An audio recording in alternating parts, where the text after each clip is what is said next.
আল্লাহ পাকের কাছে দোয়া করলে আল্লাহ দোয়া কবুল করেন। গুনাহ মাফ চাবো তো আল্লাহর কাছে, এই মুনাজাতটা পড়ে পড়ে সবসময় গুনাহ মাফ চাবো। আর গুনাহ মাফ করাইতেই হবে, না করে এখন উপায় নেই বাবা, কোনো কিছু চলবে না, সেখানে সব শেষ হয়ে যাবে। এই জন্য মাওলার কাছে গুনাহ মাফ চাওয়া, গুনাহ মাফ চাওয়া। আজকে বৃহস্পতিবার রাত, সবখানে তার মাহফিল সব দিন হয় না। আমরা বিশেষ করে জুমার রাত্রটা একটু ইবাদতে কাটাবার চেষ্টা করি। প্রত্যেকটা দিনই জুমার রাত, প্রত্যেক রাতেই সবে কদর, যদি বুঝা যায়, যারা বুঝতে পারে প্রত্যেক রাতেই সবে কদর। এই জন্য আমরা চেষ্টা করব, বিশেষ করে যারা পারি একটু শেষ রাত্রে উঠি, শেষ রাত্রে একটু উঠা একটু আল্লাহ পাকের কাছে রোনাজারি কান্না কাটা, আল্লাহ মাফ করে দাও। আল্লাহ পাক অল্প সময় যেন কিছু জরুরি কথা বলার তৌফিক দান করেন সবাই বলে আমিন।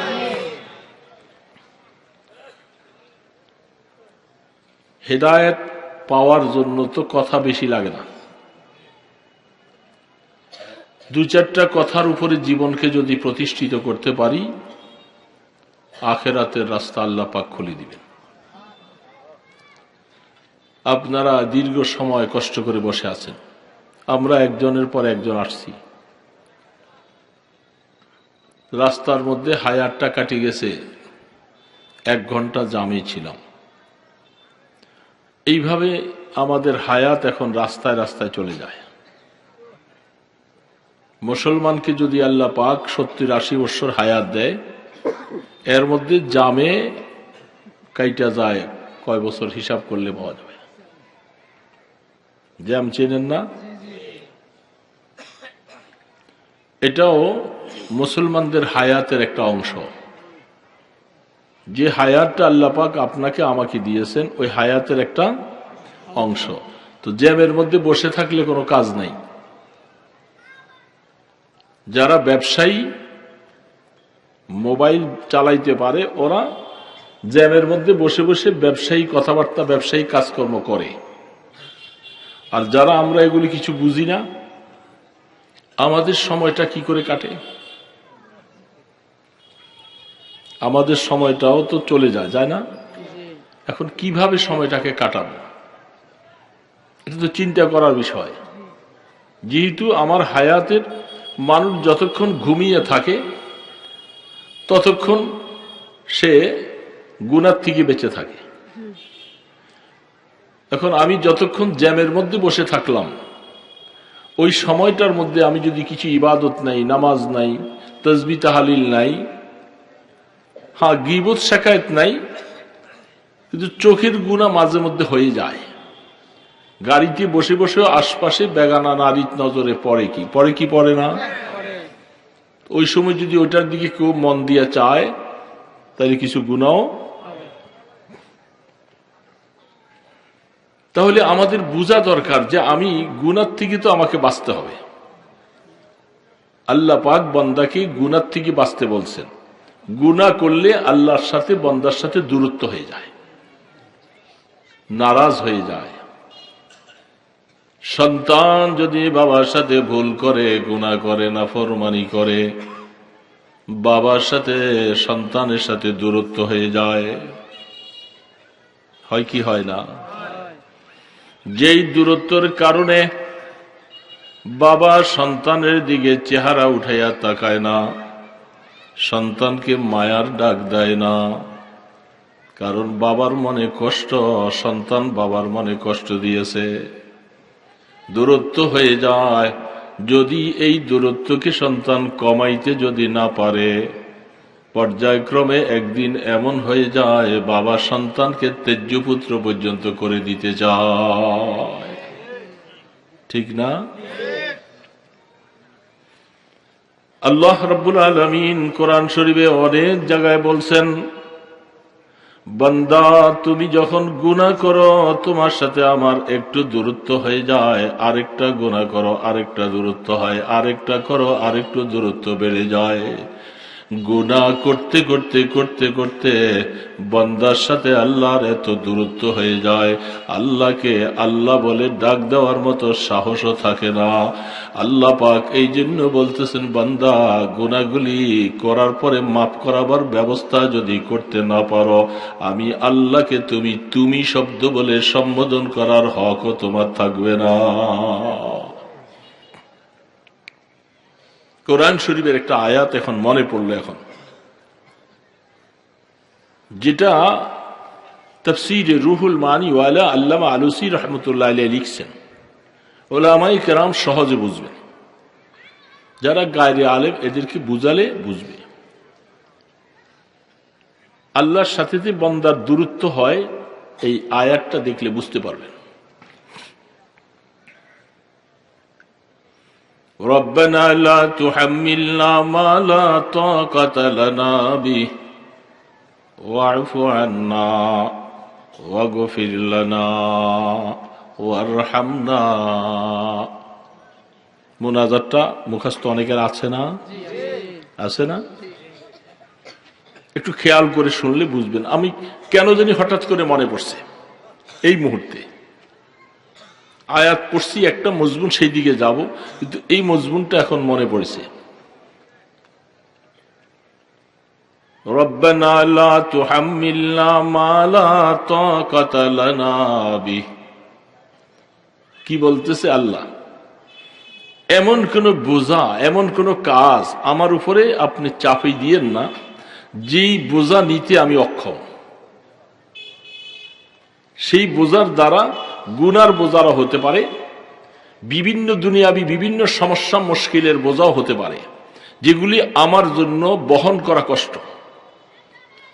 এই কথাটা ব্যাখ্যা গেলাম না, সামনের ব্যাখ্যাটা একটু বুঝি, যেহেতু লম্বা সময় করা যাবে না, অল্প সময়। যেই গুনাহ বহন করার মতো শক্তি আমার নাই, যেই কথা বলে রাখতে পারবো না এমন কথাও আমার দ্বারা বলাবে না, যেই কাজ করে আমি পালন করতে পারবো না ওই কাজের বোঝাও আমার উপরে দিবে না। সবগুলি কথা লা তুহাম্মিলনার মধ্যে আছে। তারপরে যাইয়া তিনটা শব্দ ওয়াফু আন্না ওয়াগফির লানা ওয়ারহামনা, তিনটা শব্দ, প্রত্যেকটার মধ্যে ওয়াকফ আছে। তিনটা শব্দ বলার পরে কি আছে?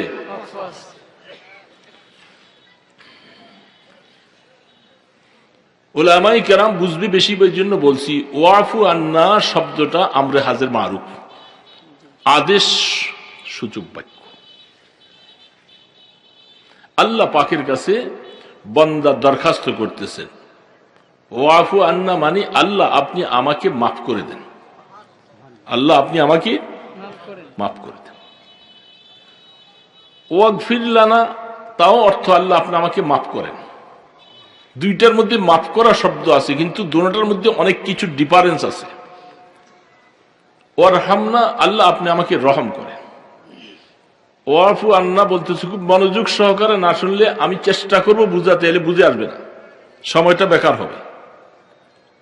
জীবনের জন্য হয়তো এটা একটা পুঁজি হয়ে যেতে পারে। বড়দের কথা তো তাফসীরে রুহুল মানি ওয়ালার থেকে বলতেছি, আল্লামা আলুসী রহমতুল্লাহ আলাইহি বলতেছে ওয়াফু আন্না, আল্লাহ তুমি আমাকে মাফ করো। তুমি, এই যে তুমি শব্দটা বলছি, এটার জমিরটা মুস্তাতার, জমিরটা বারেজ না। জমিরটা একটা জমির আছে প্রকাশ্য দেখা যায়, আরেকটা এটার ভিতরে জমির আছে যেটা ফাইল, সেই জিনিসটা গোপন, এটা দেখা যায় না। এর মধ্যে জমির আছে আন্তা, তুমি। ওয়াফু আন্না মানে তুমি, তুমি শব্দের আরবিতে কি বলে? আন্তা বলে। কি বলে বলেন না? আন্তা। আন্তা মানে তুমি। আরব দেশে দেখেন না, আন্তা আন্তা বলতেছে, আন্তা মানে তুমি। এই আন্তা শব্দের অর্থ তুমি, ঠিক আছে, কিন্তু আন্তাতে ডাইরেক্ট আন্তা বল নাই। জমিরে মুস্তাতার এটার মধ্যে ফাইল যেটা আছে, যাকে সম্বোধন করে বলা হচ্ছে, এই শব্দটা কিন্তু গোপন। আয়াতের মধ্যে শুধু ওয়াফু আন্না আছে, এই ওয়াফুর ভিতরে কি আছে? আন্তা আছে। ওয়াফুর ভিতরে কি আছে? মাফ করো কাকে বলতেছে? আল্লাহকে বলতেছে, তো আল্লাহকে সম্বোধনবোধক বাক্য বলতেছে আন্তা, তবে আন্তা ডাইরেক্ট বলে না, গোপনীয় ভাবে বলে। আন্তা শব্দটা প্রকাশ্য, ঠিক এই জায়গার মধ্যেও আন্তা প্রকাশ্য নয়, গোপন। ওয়াগফির লানার মধ্যেও আন্তা প্রকাশ্য নয়, গোপন। ওয়ারহামনার মধ্যেও আন্তা প্রকাশ্য না, গোপন। তিনটা জায়গার মধ্যে আল্লাহকে আন্তা শব্দটা বলতেছে, কিন্তু প্রকাশ্য না, গোপন ভাবে বলতেছে। কারণ হলো কি? এবার রুহুল মানিওয়ালা বলেন, মাওলা, গুনাহ করতে করতে আমি তোমাকে ডাইরেক্ট সম্বোধন করে আন্তা বলার মতো যোগ্যতা আমি হারিয়ে ফেলছি। ডাইরেক্ট মহব্বতের সাথে সামনে যে তুমি তুমি বলার মতো যোগ্যতা আমার। কারণ কিসের কারণে? গুনাহ করার কারণে তোমাকে সম্বোধন করে তোমার কাছে যাইয়া মহব্বতের সাথে পিঠের মধ্যে হাত রেখা, মাথার মধ্যে হাত মুইসা তুমি শব্দ ব্যবহার করার মতো যোগ্যতা নাই, কারণ তোমার সাথে অনেক দূরত্ব। গুনাহ করে করে আমি তোমাকে নারাজ করে ফেলছি। আল্লাহ পাক বলে, বান্দা, তুমি যখন আফু আন্না বলবা, আল্লাহ আমাকে মাফ করো, তাফসীরের মধ্যে লেখে মাফ করা মানে কি? মাফ করব, মাফটা তো দুই সুরতের হয়। একটা হলো আল্লাহ তুমি মাফ করে দিয়েছো, গুনাহগুলি মাফ করলা, কিন্তু আমি যেই জায়গার মধ্যে গুনাহ করেছি ওই জায়গাটা সাক্ষী হয়ে আছে। মানুষের সামনে যদি গুনাহ করে থাকে, মানুষগুলি সাক্ষী হবে। ফেরেশতারা কেরামান কাতিবিন গুনাহগুলি লেখা লেখা সাক্ষী হয়ে আছে না নাই? গুনাহ যেই জায়গার মধ্যে করা হয় ওই জায়গাগুলি, ওই মানুষগুলি কি হয়ে যায়? তাফসীরওয়ালা বলতেছে, মাওলা, গুনাহ মাফ করার জন্য তো তোমাকে বললাম, গুনাহ তুমি মাফ করে দিলা, ভালো কথা, কিন্তু এই সাক্ষীগুলি যদি কিয়ামতের ময়দানের সামনে চলে আসে, এরা বলবে, আল্লাহ, তোমার এই গোলাম এই গুনাহ করেছে, আমরা সাক্ষী। তখন তো ধরা পড়ে যাব না? এই জন্য তাফসীরওয়ালা বলেন, ওয়াফু আন্নার ভিতরে এই কথাটা আছে, মাওলা, গুনাহ মাফ করে দাও, অবশ্যই গুনাহ তুমি মাফ করে দিবা। আর যারা সাক্ষী আছে, আমার গুনাহগুলি সাক্ষী বহন করেছে, তাদের অন্তর থেকেও আল্লাহ তুমি এই কথাটাকে মুছে দিও।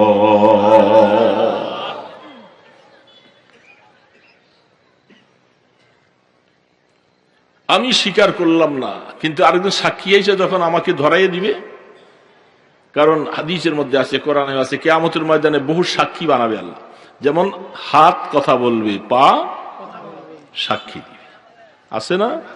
তাহলে শাহেদ হবে। গুনাহ মাফ করে দিলা, কিন্তু যদি সাক্ষীরা সাক্ষী বহন করে আমি আবার ধরা পড়ে যাব। এই জন্য আল্লাহ রাব্বুল আলামিনের কাছে ওয়াফু আন্না মানে, আল্লাহ, গুনাহ মাফ করে দাও, ভালো কথা, যেই যেই জায়গার মধ্যে আমার গুনাহগুলি স্বীকৃত অবস্থায় ছিল ওই জায়গাটা তুমি মুছে দাও, খালি রাখো না। যদি মুছে দেওয়ার পরে কোরআন বলতেছে, ওয়ায়ুবাদদিলুস সাইয়্যাত বিল হাসানাত যালিকা যিকরা লিয-যাকিরিন। আল্লাহ রাব্বুল আলামিন তিনি বলতেছেন, কিয়ামতের ময়দানে বান্দার গুনাহ যখন আমি মাফ করে দিব, মাফ করে দিলে ওই জায়গাটা, আমল নামাটা খালি থাকলে, লেখা লিখতে যাইয়া ভুল হলে ফ্লুইড দিয়া যখন মুছে ফেলে, এক্সামিনার দেখলে বলবে যে ওইখানে সে কি করছিল, ভুল করছিল, এখন ফ্লুইড কালি দিয়া মুছে। এটার ভিতরে কিছু, এই জন্য অনেক অনেক কাগজের মধ্যে ফ্লুইড কালি দিয়া মোছা, এটা আইনত দণ্ডনীয়। ভুল হইলে এক টান দিয়া কেটে ফেলবে, যে কি আছে এটা যেন এক্সামিনার দেখতে পারে, ঠিক না? এই জন্য আল্লাহ পাক বলতেছে, গোলাম, কিয়ামতের ময়দানে আমলনামা যখন গুনাহ মাফ করলাম, তুমি বারবার ওয়াফু আন্না, ওয়াফু আন্না, ওয়াফু আন্না, ওয়াফু আন্না বলতে বলতে আমি আল্লাহ তোমাকে মাফ করলাম, ঠিক আছে, কিন্তু আমলনামার ওই জায়গাটা তো খালি। খালি হলে দেখা যাবে সে অবশ্যই এই গুনাহগুলি করেছিল। তাহলে আমি একটু দোষী সাব্যস্ত। এই জন্য আল্লাহ পাক বলেন, বান্দা আমি আমার বান্দার উপরে দয়া করে গুনাহ মাফ করব, শুধু তাই নয় ওই জায়গাটার মধ্যে নেক দিয়া পুরাইয়া দিব।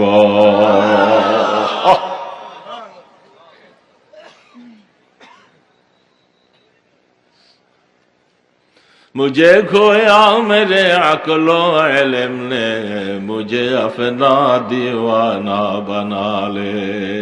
আল্লাহ তোমাকে চিনতে পারি নাই, তুমি বান্দাকে কত দয়া অনুগ্রহ করো। 2 নম্বর কথা, তুমি শব্দটা গোপনীয় এসে বলতেছে, সামনে আসতে পারে না। ছেলে বাবার সাথে বেয়াদবি কইরা ভুলে বাইর করে দিছে ধাক্কা দিয়া। ওই সন্ধ্যা হইছে, ঘুরে ঘুরে ঘুরে ঘুরে আইসা ঘরের পিছনে মা পুষ্কুনি যাইবার সময় দেখে যে এর পোলাটা কি সারাদিন কই ছিল। এখন আইসা দেখে যে খানা নাই দানা নাই, চেহারা মলিন পড়ে আছে। মা আস্তে ধরে আইনা হাত মুখ মোছাইয়া পরিষ্কার করিয়া নিয়ে আছে, একটা খানা খাওয়াইয়া চুপচাপ। বাবা জানে না এখন। বাবা রাত্রে আইসা জিজ্ঞাসা করে না, ও কই আছে দুষ্ট এই সেই কিছু। বাবা এখনো গরম। বাবা খানা দানা খাইয়া যখন একটু আরাম করতেছিল, মা আসতে কাপড়ের আঁচল দিয়া ছোট বাচ্চা কোলে করে নিয়ে বাবার কাছে নিয়ে আসতে বলতেছে, ছোট পোলাবান মানুষ দুষ্টামি করছে, এত রাগ করতে হয়? ও যাইবু কই? সারাটা দিন না খাইয়া কষ্ট করতেছে। এই কিন্তু মায়ের আঁচলের নিচে। কিন্তু বাবা ঠিক না বে ঠিক? আস্তে আস্তে বাবা যখন বিছানার মধ্যে শুয়ে পড়ে, বাবার পাশে নিয়া তুই বল, বাবা আমি ভুল করেছি, আমাকে মাফ করে দাও। সন্তান বাবার কাছে যখন এই কথাটা বলতে পারে, মা তার পক্ষে দারমানি করে, কইরা ছেলেকে আর বাবা রাগ করে না, গোসা করে না, যা যাস আর ভালো হয়ে যা, দুষ্টামি করিস না। লুকাই লুকাই আইসা, কিন্তু এখন অন্যায় আছে যে ডাইরেক্ট আব্বু আমাকে মাফ করে দাও, এত জোর গলায় বলতে পারে না। কি জন্য? অপরাধী। অপরাধী না? ঠিক আল্লাহ পাকের কাছে অপরাধী। ওয়াফু আন্না বলতেছি আল্লাহ মাফ করে দাও, কিন্তু আন্তা শব্দ বলে জমিরে বারিশ দিয়া ডাইরেক্ট দিয়া আল্লাহ আন্তা আন্তা বলে মাফ করে দাও, এই কথা বলার যোগ্যতা এখন অর্জন করতে পারি নাই। অপরাধী, আসামি, চোরের মতো আল্লাহ পাকের কাছে আইসা ওয়াফু আন্না ওয়াফু আন্না ওয়াফু আন্না। 2 নম্বরে ওয়াগফির লানা, আল্লাহ এখানেও মাফ করে দাও। 2 মাফের মধ্যে বেশ কম আছে। যেহেতু ওই জায়গার মধ্যে সাক্ষীগুলার মনের থেকে ভুলে দাও, আর ওয়াগফির লানার মধ্যে যাইয়া গাফারা ইয়াগফিরু, গাফের মানে মুস্তাতর করা, লুকায়িত রাখা, এটাকে এই জন্য বলা হয় বান্দা আল্লাহ মাফ করে দাও। মাফ তো করে দিবা, ভালো কথা, মাফ করার পরে ওই জায়গাটা খালি রাখবা না। ওইটা পুরাইয়া না দিলে কিয়ামতের ময়দানে আসামি বোঝা যাবে সে চুরি করছিল, গুনাহ করছিল, তওবার দ্বারা মাফ হইছে, কিন্তু আমি যে আসামি ছিলাম এটা অনেকের কাছে প্রকাশ হয়ে যাবে। এই জন্য আল্লাহ মাফ করার সাথে সাথে আমল নামাটা নেক দিয়া পুরাইয়া দিবা। এই জন্য ওই জায়গাটার মধ্যে ওয়াফু আন্নার মধ্যে, সেইখানের মধ্যে শাহেদ থেকে ভুলাইয়া দাও, কেরামান কাতিবিন তারা যে লিখছে আল্লাহ ওইটাও মুছে দাও, মানুষ যারা দেখছে এদের দিলের থেকে ভুলাইয়া দাও। আর ওয়াফু আন্নার মধ্যে আল্লাহ মেহরবানি করে ওয়াগফির লানার মধ্যে গুনাহ মাফ করার সাথে সাথে জায়গাটা খালি রাখো না, নেক দিয়া পুরাইয়া দাও। 2টা শেষ হয়েছে। দুবারে আন্তা শব্দ জমিরে মুস্তাতর, প্রকাশ্য না। ওয়ারহামনা, কতটুকু রহম? আল্লামা আলুসি রাহমাতুল্লাহ আলাইহি বলেন, রহম কতটুকু? রহম করো, দয়া করো, দয়া কতটুকু? বড় মানুষ এরা, এত বড় শানওয়ালা আলেম এমনি হয়েছে। রুহুল মানি সবার কাছে প্রসিদ্ধ কিতাব, কারণ শুধু আলেম না, তিনি আল্লাহওয়ালা বুজুর্গ আলেম। এই জন্য রুহুল মানি ওয়ালাটার মধ্যে মারিফত ভরপুর। এত মারিফত রুহুল মানি ভিতরে। এটা পড়লে আয়াতের ভিতরে নেকাতগুলি বয়ান করে করে তার মারিফতের কথাটাও তিনি যখন বয়ান শুরু করেন আজীব হালাত থাকে। কুল্লু ইনাইন ইয়াতারাশাহু বিমা ফিহি, এ বাবা পাত্রের মধ্যে যেটা আছে ঢালবার সময় ওইটাই পড়বে, আছে একটা পড়বে আরেকটা, সেটা হবে না। হ্যাঁ, পাত্রের মধ্যে দুধ থাকে ডাললে কি পানি পড়বো? এ আল্লাহর বান্দা, যেহেতু এত বড় আলেম শুধু এলেমওয়ালা নয়, শুধু আলেমে নয়, তিনি মারিফতওয়ালা, তাসাউফের লাইনে আল্লাহ পাকের অনেক নৈকট্য লাভ করেনওয়ালা মানুষ, যার কারণে তার তাফসীরের মধ্যে মারিফত ভরপুর। এটা পড়লেই শুধু মারিফত পাওয়া যায়। ওয়ারহামনা, আল্লাহ রহম করো। কতটুকু? তাফসীরওয়ালা বলতেছেন, আল্লাহ যদি তুমি আফু আন্নার দ্বারা ওয়াগফির লানার দ্বারা আমার গুনাহটা যদি তুমি মাফ না করতা, গুনাহটা যদি মাফ না করতা, তাইলে আমার জন্য যে শাস্তিটা তুমি নির্ধারণ করে রাখছিলা, এর বাবা বুঝে আসতেছে? আমি কথা বলি শেষ করে দিব ইনশাআল্লাহ, উঠাউঠি করলে হইব না, কথা অন্যদিকে চলে। অল্প কয়েকটা কথা, যেহেতু বেশি কথা বলার মাকসুদ নয়। সাহেবে দাওয়াতওয়ালারাও হুজুর দাওয়াত দিছে মাশাআল্লাহ অনেকজন, আর আপনাদের মতলবে তো এক জমানায় বহু আলোচনা, বহু ওয়াজ করছি, রাত ভরে ভরে 2টা, 2:30, 3টা পর্যন্ত। এই 5:30 আনি, এখলাসপুর, অমুক তুমুক, মাথাভাঙ্গা, কলাকান্দা, এগুলি তো এখন জীবন শেষ বাবা, এখন আর পারি না।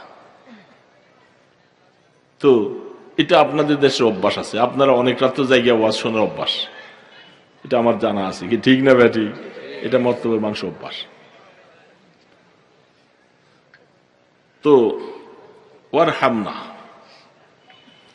আমার গুনাহটা যদি আল্লাহ আপনি মাফ না করতেন, তাহলে এই গুনার কারণে যে শাস্তিটা আমার জন্য নির্ধারণ করে রাখছেন, সেটা কতটুকু রাখছেন, কি রাখছেন, এটা আমি জানি না। এটা কে জানে? আপনি জানেন। তো ঠিক ওয়ারহামনা অর্থ আল্লাহ আমার উপরে রহম করেন। কতটুকু রহম? আমার গুনাহ মাফ না করলে যে শাস্তিটা হতো, ঠিক ওইটার মোকাবেলায় তার আকস, তার উল্টা আমাকে ওই পরিমাণ রহম আর দয়া কর।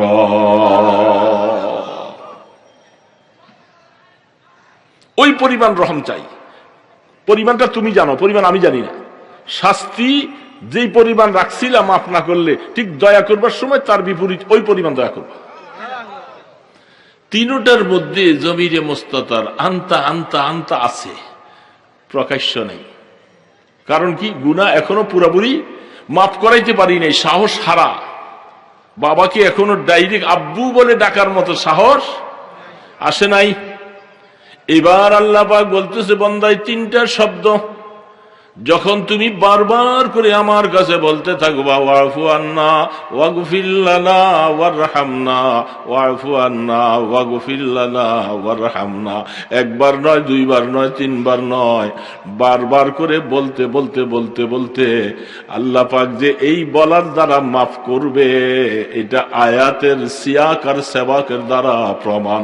সামনের আয়াতটা আল্লাহ নিজে বানাইছে, দুনিয়ার কোন তাফসীরওয়ালা লিখে নাই, আমাদের নবীজি লেখে নাই। এই আয়াতটা লিখছেন স্বয়ং আল্লাহ। কি লিখছে? এই 3টা আয়াতের পরে যে কি শব্দটা, ওহ, এবার বলেন, আনতা ওয়ালিয়ুনা ফিদ দুনিয়া ওয়াল আখিরাহ ওয়াফু আন্না ওয়াগফির লানা ওয়ারহামনা আনতা মাওলানা। সুবহানাল্লাহি ওয়া বিহামদিহি। এবার শব্দটা কে লিখছে? কে বানাইছেন? কে বসাইছে? রসুল বসান নাই। রসুলকে যেখানে বসাইতে বলছেন ঠিক ওইখানেই। এতক্ষণ এই আন্তা আসে না। আন্তা এটা এতক্ষণ ছিল কোথায়? গোপনীয় ছিল। আন্তা কই ছিল? সব জমিনে মুস্তাতার গোপনীয় ছিল, প্রকাশ্য আন্তা নাই, প্রকাশ্য আন্তা নাই। আল্লাহ পাক বলে, বান্দা আমাকে মাফ চাইতে চাইতে চাইতে চাইতে আমি আল্লাহ যে তোমাকে মাফ করে দিয়েছি, এটার প্রমাণ হলো এবার আন্তা শব্দটা আমি নিজেই বসাই দিছি। বান্দা আয় আয় আয়, গুনাহ মাফ করে দিয়েছি, তোমার সাথে যে দূরত্বটা আমার ছিল ওইটা উঠাই দিয়েছি তুমি আর আমি। এবার সামনাসামনি আমাকে সম্বোধন করা বলো, আনতা মাওলানা।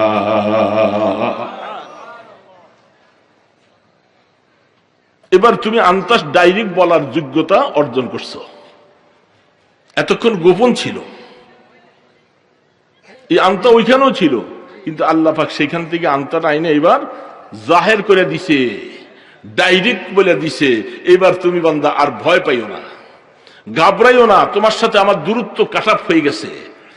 সেই কাটাপটা এটা ফিরে আসছি, আমি দূরত্বর বেড়াটা উঠাই দিছি। এবার তুমি আর আমি কাছাকাছি। এবার আমাকে তুমি মহাব্বতের সাথে এবার তুমি বলে সম্বোধন করার যোগ্যতা তোমার মধ্যে আসছো। তখন আমি বলছি বান্দা আসো আসো, এবার আমাকে বলো আনতা মাওলানা। আল্লাহ আমার মুরব্বী কেউ নেই, তুমি মাওলা, আমার মাওলা, তুমি আমার মুরব্বী, তুমি আমার হায়াতের সব কিছু জীবনের, আমি আর তুমি এবার এক, কাছাকাছি। আনতা মাওলানা। এবার বিভিন্ন আয়াতের মধ্যে এরকম দেখবেন, লক্ষ্য করে এখন উলামায়ে কেরাম বুঝবেন, বিভিন্ন জায়গায় আনতাটা আল্লাহ পাক ওই জায়গার মধ্যে ব্যবহার করেছেন। ফাতিরাস সামাওয়াতি ওয়াল আরদ, কি বলছে? আনতা ওয়ালিয়্যি ফিদ দুনিয়া ওয়াল আখিরা। আছে না নাই? দেখছেন? আনতা ওয়ালিয়্যি ফিদ দুনিয়া, দুনিয়া এবং আসমানের মধ্যে আমি মুরব্বী কাউকে বানাইতে চাই না, মুরব্বী একমাত্র মাওলা তুমি তুমি তুমি তুমি।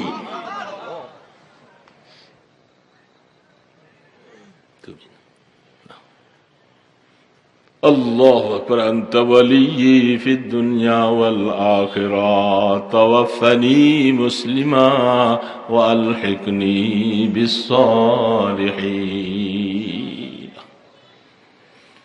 আল্লাহু আকবার। এই জন্য বাবাজিরা, গুনার দ্বারা আল্লাহর সাথে কি হয়ে যায়? দূরত্ব হয়ে যায়। আমরা গুনাহ মাফ করাইতেই হবে, এটা আমাদের জন্য জিম্মাদারি, ফরজ। গুনাহ মাফ করানো বান্দার জন্য ফরজ। তো গুনাহ মাফ করাইতে হইলে আল্লাহ পাকের কাছে ছোট হইতে হবে। কি হইতে হবে? বড় গিরিগির দেখাইলে আল্লাহ বলে তোর মতো অহমিকা, অহংকারী, তোর গুনাহ আমি মাফ করব না। এই জন্য গুনাহ মাফ করাইতে হলে কি হইতে হবে? এই ছোট্ট হাদিসটুকু পড়েছি, এটার একটু কথা বলেই শেষ করবো ইনশাআল্লাহ। নবী করিম সাল্লাল্লাহু আলাইহি সাল্লাম এই হাদিসের মধ্যে 4টা দোয়া করছেন। 4টার মধ্যে 2টা আমি বলি নাই, শুধু 2টা দোয়া বলতেছি। রাসূল বলেন, আল্লাহুম্মা জাআল ফি আইনি সগীরা। 1 নম্বর, আল্লাহ আমি মুহাম্মদকে আমার নজরে তুমি ছোট দেখাও। সুবহানাল্লাহ বলেন। রাসূল কি বলতেছেন আল্লাহর কাছে? আমাকে আমার নজরে কি দেখাও? রাসূল কি ছোট ছিলেন? সমস্ত মখলুকাতের থেকে শ্রেষ্ঠ মানব, ফেরেশতাদের থেকে দামি, দামি না? সমস্ত নবীদের শিরোমণি, ইমামুল আম্বিয়া। আল্লাহ পাক যাকে না বানাইলে পৃথিবী সাজাতেন না। এত মায়া যার প্রতি, যিনি হায়াতুন নবী কবরের মধ্যে জিন্দা আরাম করতেছেন। আহা বহাকে আকেও জানে জাহানাস, বহাকে আকেও জানে জাহানাস, ফেদায়ে রওজা শহফতে আসমানাস। বহাকে আকে মাহবুবশ গিরফতি, বরায়ে খেশ মতলুবশ গিরফতি, পসন্দীদি যে জুমলা আলমারা, বাবা বগুজস্তি বাকি জাহারা। সুবহানাল্লাহ। হুজ্জাতুল ইসলাম কাসিম নানতুবি রাহমাতুল্লাহ আলাইহি, নাম শুনছেন? শুনছেন নামটা? কাসিম নানতুবি রাহমাতুল্লাহ আলাইহি মনের আবেগকে উজাড় করে, চোখের পানি ছাড়তে ছাড়তে এই ছন্দগুলি নবী করিম সাল্লাল্লাহু আলাইহি সাল্লামের প্রশংসা গাইতে যাইয়া তিনি গাইছিলেন। কাসিম কি বলতেছেন তিনি? এত বড় মানুষ। বহকে আকে ও জানে জাহানাস, ফেদায়ে রওজা শহফতে আসমানাস। আল্লাহ 7 আসমান 7 জমিন, লৌহে কলম যত কিছু আছে, আল্লাহ এগুলি যদি আমি কাসেমকে যদি কেউ মালিক বানাইয়া দেওয়া হয় মেনে নিলাম, আমি কাসেম সমস্ত আসমান জমিন সবকিছু আল্লাহ আপনার বন্ধুর কদমের নিচে নিয়ে লুটাইয়া দিব, তারপরও হক আদায় হবে না।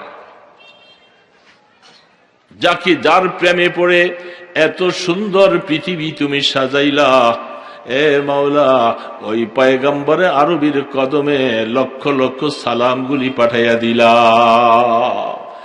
এত বড় নবী তিনি আল্লাহর কাছে দোয়া করে কি, আল্লাহুম্মা জাআলনি ফি আইনি সগীরা। এটা উম্মতের জন্য সবক বাবা। আমি মাইকের সামনে আমার জন্য সবক, হাদিসের উস্তাদ হাদিস পড়াইতে বসছেন তার জন্য সবক, খতিব সাহেবের জন্য সবক, মিনিস্টারের জন্য সবক, হাফেজ সাহেবের জন্য সবক, সমস্ত পীর বুজুর্গ ওলি আবদাল যারা আছে সকলের জন্য সবক। এই কথাটা এ পীর সাহেব, এ খতিব সাহেব, মুহাদ্দিস সাহেব, ইমাম সাহেব, বক্তা সাহেব, হুজুর সাহেব, বুজুর্গ সাহেব, যত সাহেব আছে, তুমি আল্লাহর পয়গম্বরের এই কথাটা মনে রাখো। রাহমাতে দো আলম যদি নিজেকে নিজে বলতে পারে, আল্লাহ আমি মুহাম্মাদের নজরে আমাকে ছোট দেখা।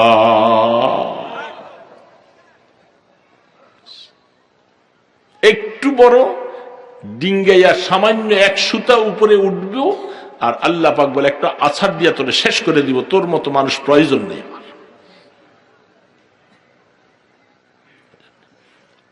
সব আল্লাহ পছন্দ করতে পারে, মাফ করে দিতে পারে। আল্লাহ কয়ে এটা আমি পছন্দ করি না। বড় বড় দাবি করবি তুই, কিসের বড়? তুই নাপাক একটা পানির ফোঁটা, নাপাক পানির ফোঁটা আবার এত বড় কি দাবি করতেছ? কিসের অহংকার? অহংকার কিসের? সম্পদের অহংকার, জ্ঞানের অহংকার, সৌন্দর্যের অহংকার, টাকা পয়সা, এলেমের, বক্তৃতা? না, তুই একটা নাপাক পানির ফোঁটা। এই জন্য আল্লাহ রসুল এটা শিক্ষা দিয়ে গেছেন উম্মতকে, তালিম আল্লিল উম্মাহ। রসুল বলছেন আমার নজরে আমাকে ছোট দেখাও, আমার নজরে ছোট বল দেখো। আর ওয়াফি আয়ুনিন নাসি কাবীরা, কি হিকমতওয়ালা কথা।